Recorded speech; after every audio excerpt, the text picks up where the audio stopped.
Artisans, agriculteurs, commerçants, pêcheurs, producteurs, petits entrepreneurs ont décidé de s'unir au sein d'un mouvement associatif avec l'objectif de réveiller leur terroir, de défendre leur souveraineté alimentaire et énergétique.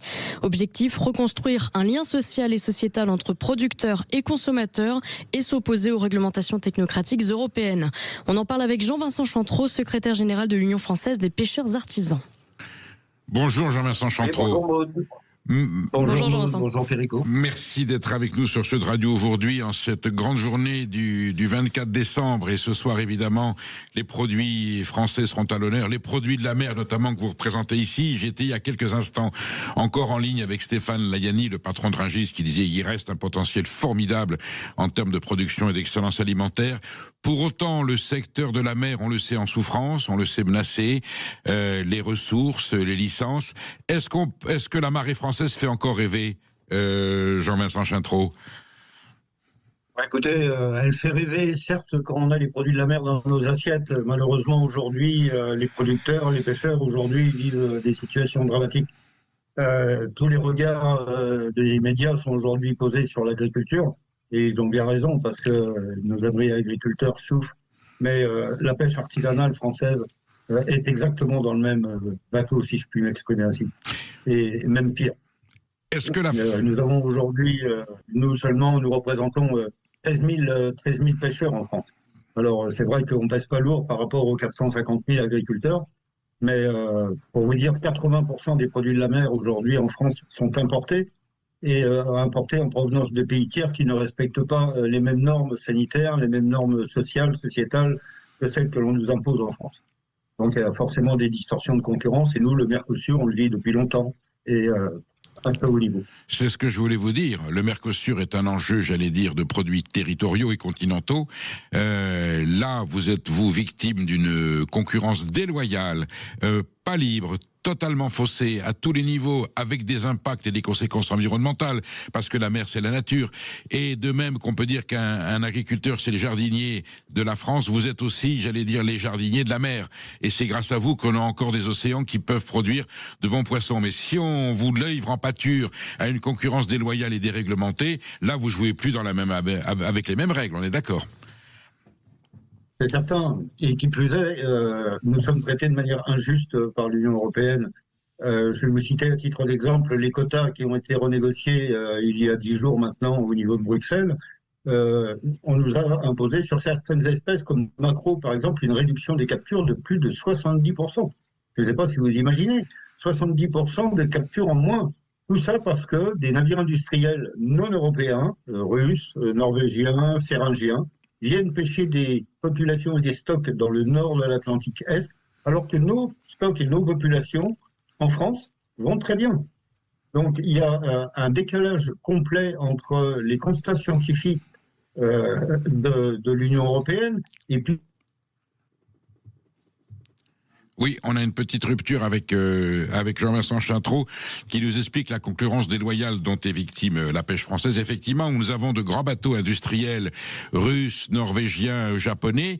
Vraiment, c'est des bateaux-usines qui s'installent sur un territoire maritime, pompent la totalité de la ressource, transforment ça soit en chair, soit en farine animale pour l'élevage piscicole, soit deviennent des produits qui sont destinés à l'industrie agroalimentaire. Et cela, évidemment, constitue des ravages et des dégâts considérables par rapport à nos pêcheurs artisans français qui, eux, respectent les lois d'environnement, respectent les quotas, sont limités tous les ans. Les quotas de pêche, c'est Bruxelles qui les fixe, et qui dit espèce par espèce, eh bien, vous aurez le droit de pêcher tant de tonnes cette année, tant de tonnes à tel endroit, selon la variété. Tout ça est très réglementé. Comme nos agriculteurs français, les pêcheurs sont soumis eux aussi à des règles et à des normes qui sont pas correctes, parce qu'on ne les impose pas à ceux qui viennent de l'étranger, on les impose à eux. Et c'est eux qui payent toujours les pots cassés. Jean-Vincent Chantreau, est-ce qu'on vous a retrouvé ? Oui, je suis là. Voilà. Est-ce qu'il y a moyen, est-ce que les pouvoirs publics, d'abord, est-ce que le gouvernement, on voyait le gouvernement, Madame Genevard, se mobiliser pour la dermatose, est-ce que vous avez une écoute de la part des pouvoirs publics et des gouvernements par rapport à cette crise? Est-ce que vous vous sentez défendu par les pouvoirs publics français? Non, absolument pas. Et c'est pour ça que, si vous voulez, aujourd'hui, il y a une prise de conscience que l'on estime nécessaire entre tous les artisans, entre tous les producteurs, entre tous les gens qui travaillent avec les métiers de bouche, c'est-à-dire les agriculteurs, les pêcheurs, les bouchers, tous les professionnels qui sont impliqués dans le secteur agroalimentaire pour travailler ensemble. Et c'est pour ça que nous avons créé ce nouveau mouvement qui s'appelle Réveil des terroirs, avec des gens de la coordination rurale, avec des gens des collectifs d'artisans, bouchers, commerçants, et aussi avec des consommateurs, parce qu'il est important de recréer ce lien, ce tissu social entre les producteurs et les consommateurs, pour que les consommateurs comprennent nos problématiques et qu'ils décident aussi d'avoir un comportement vertueux par rapport à leurs achats. Et si vous voulez, on ne peut pas nous imposer d'un côté de respecter des normes qui bien évidemment sont obligatoires pour la santé du public, mais nous mettre en distorsion de concurrence avec des produits importés qui, eux, bien évidemment sont moins chers, mais ne respectent pas ces mêmes normes. C'est très important ce que vous dites, Jean-Vincent Chantreau. Donc cette initiative Réveil des terroirs et des méroirs, puisque ça concerne aussi les produits maritimes. Vous voyez, c'est un enjeu. Bon, personnellement, c'est un combat que je mène depuis des années. Je pars du principe que manger c'est voter, que l'acte alimentaire est un acte politique, social, économique, bien entendu. Que bien entendu les parties prenantes, que ce soit les agriculteurs, les artisans, les producteurs, y compris les agro-industriels qui quelquefois font de la qualité, mais bien sûr que le consommateur, le citoyen consommateur, doit se sentir impliqué, doit participer. Moins mais mieux, disait tout à l'heure Stéphane Layani, il y a toujours moyen de privilégier les produits français, les produits de qualité, pas parce qu'ils sont meilleurs aussi parce qu'ils sont produits dans des conditions de respect de la nature, avec de la passion, de l'artisanat. Donc Réveil des terroirs, c'est quoi? Dites-nous un petit peu plus. C'est une association, c'est un mouvement? Réveil des terroirs, pour l'instant, est une association en cours de constitution, puisque nous avons déposé les statuts la semaine dernière seulement. Ce mouvement est appelé à se transformer très rapidement en organisation syndicale professionnelle et citoyenne. C'est-à-dire que nous voulons créer un réel mouvement collectif démocratique qui va permettre à la fois aux producteurs et aux consommateurs de prendre conscience des réalités de la nécessité d'avoir une souveraineté alimentaire et aussi une souveraineté énergétique. Comment s'y impliquer, Jean-Vincent Chantreau, comment s'y impliquer? Comment nous, les médias, comment les consommateurs, comment est-ce qu'on peut vous rejoindre? Comment on peut vous accompagner dans cette formidable initiative? Alors, d'ici 2-3 jours, vous allez avoir la possibilité de rejoindre notre mouvement, Réveil des terroirs, directement sur le site de Hello Association, Hello Asso, en tapant Hello Asso / Réveil des terroirs, et vous pourrez rejoindre notre mouvement. Alors, qui encore une fois est un mouvement associatif, type loi de 1901, sans but lucratif. Notre but est réellement de promouvoir nos activités et de défendre nos intérêts. Mais à terme, ce que nous voulons faire à très court terme, c'est nous constituer en organisation syndicale professionnelle, avec, encore une fois, les consommateurs, pour mener des actions concrètes. Et là, nous avons fait appel à différents mécènes, et puis nous espérons aussi pouvoir travailler avec nos cotisations professionnelles et pouvoir réellement avoir des actions concrètes sur la valorisation de notre patrimoine alimentaire, pour défendre notre souveraineté alimentaire et notre souveraineté énergétique. Le volet énergétique est pour nous très très important, parce que vous comprenez bien que pour un boulanger, bien évidemment, le prix de la farine est très important, mais le prix de l'électricité aussi est important. On sait les dégâts que ça a occasionné, le nombre de boulangeries d'artisans qui ont dû mettre la clé sous la porte parce qu'ils avaient une facture énergétique qui était plus compatible avec leur chiffre d'affaires. Jean-Vincent Chantreau, cette initiative des terroirs, contrairement aux promesses politiques du gouvernement qui parle de souveraineté alimentaire, ça c'est un véritable encouragement, c'est un véritable engagement où tout le monde peut s'impliquer pour la souveraineté alimentaire, on est d'accord? Tout à fait, tout à fait. Tout le monde est concerné, tous les producteurs, tous les prestataires de services qui sont tout au long de la chaîne de distribution des produits alimentaires, mais bien évidemment aussi les consommateurs, parce que ce sont eux qui, au bout de la route, définissent quelle est la stratégie que l'on doit suivre et qui doivent être les premiers défenseurs de notre souveraineté alimentaire. Est-ce que les syndicats agricoles, les organisations professionnelles, les filières, je pense que vous allez les contacter les unes après les autres, est-ce qu'elles peuvent s'impliquer elles aussi si elles veulent vous accompagner dans cette démarche? Alors, bien évidemment, vous le savez peut-être, mais nous, au niveau de l'Union française des pêcheurs artisans, ça fait déjà 2 ans que nous travaillons la main dans la main avec la coordination rurale. Nous avons fait le salon de l'agriculture ensemble l'année dernière.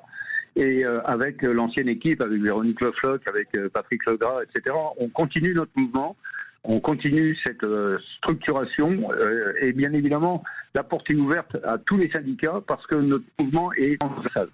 Nous ne défendons pas seulement qu'un cluster de l'agroalimentaire, on défend tous les producteurs artisans de l'agroalimentaire, les commerçants, les distributeurs, les transformateurs et aussi les citoyens et donc les consommateurs. C'est vraiment un mouvement transversal et vous savez, on a fait ne serait-ce qu'un petit test pour savoir à travers les principaux secteurs, les principaux clusters de l'agroalimentaire, quelles étaient leurs 5 principales problématiques. Eh bien, figurez-vous qu'on a tous les mêmes. Toutes les mêmes, c'est les mêmes préoccupations, les mêmes problématiques. On est bien d'accord. Les normes, c'est le poids de l'Europe, c'est le poids de l'administratif, c'est le poids des charges, c'est nos problèmes d'importation et de distorsion de concurrence. Et le problème de l'énergie. Voilà les 5 thèmes qui reviennent en boucle. Il est bien évident que c'est ensemble que nous pouvons régler ces problématiques et imposer nos décisions et nos préoccupations au niveau de l'État, mais aussi nous voulons le faire au niveau de l'Union européenne. Vous confirmez, Jean-Vincent Chintreau, que c'est en se serrant les coudes, en étant solidaire, en dépassant les clivages idéologiques ou j'allais dire sectoriels ou d'intérêts pécuniaires qu'on peut rencontrer selon les filières. Au point où nous en sommes dans cette détresse, la souveraineté de la France est menacée. C'est la première fois qu'on va importer plus de produits alimentaires qu'on en exporte. On voit bien la crise qui ravage nos campagnes et les détresses. Et je pense qu'aujourd'hui, nous avons le potentiel social, culturel, humain, comme je disais, en se serrant les coudes, d'un acte de solidarité et que la souveraineté alimentaire, elle passe par cette solidarité, par ce partage de ce combat commun qui est le combat de l'avenir de la France. On est bien d'accord? Tout à fait. Vous savez, malheureusement, il y a dans tous ces mouvements des luttes d'ego, si je puis dire. Il y a des batailles de clochers entre savoir si vous êtes de la coordination rurale, de la confédération rurale, des jeunes agriculteurs, de l'Union française des pêcheurs artisans ou autres. Mais encore une fois, nos problématiques sont toutes identiques. Et notre mouvement se veut apolitique et se veut d'être fondé sur des propositions concrètes. Et nous avons des propositions, aussi bien pour l'agroalimentaire que pour l'agriculture, que pour la pêche, que pour la transformation des produits. Et ça doit être fait en coopération et en coordination avec le souhait des consommateurs. Je disais dans mon humeur au début de l'émission que voilà, nous avons 10 jours de répit de fin d'année. On a été évidemment, nous les médias, porteurs souvent de mauvaises nouvelles. Nous avons témoigné de la détresse, de la souffrance, mais qu'il y a de l'espoir qui reste dans ce pays. Et l'initiative comme la vôtre, Jean-Vincent Chintreau, prouve qu'il y a encore de la ressource, que si on se met d'accord, que si on espère et que si on se retrousse les manches tout en prenant le taureau par les cornes, il y aura toujours moyen de trouver des solutions auxquelles quelquefois on ne croyait plus. Et vous êtes le témoignage qu'il y a encore de l'énergie et de la volonté dans ce pays pour nous sortir de là où on en est et que la France continue à être la grande référence de la qualité alimentaire à tous les pouvoirs d'achat. On est bien d'accord sur cette idée. Tout à fait, tout à fait. C'est ensemble que nous réussirons à surmonter ce challenge qui se pose à tous, celui d'avoir réellement des produits dans notre assiette qui viennent de nos terroirs, qui ont été produits par nos paysans, par nos agriculteurs, par nos pêcheurs, qui ont été distribués par nos commerçants.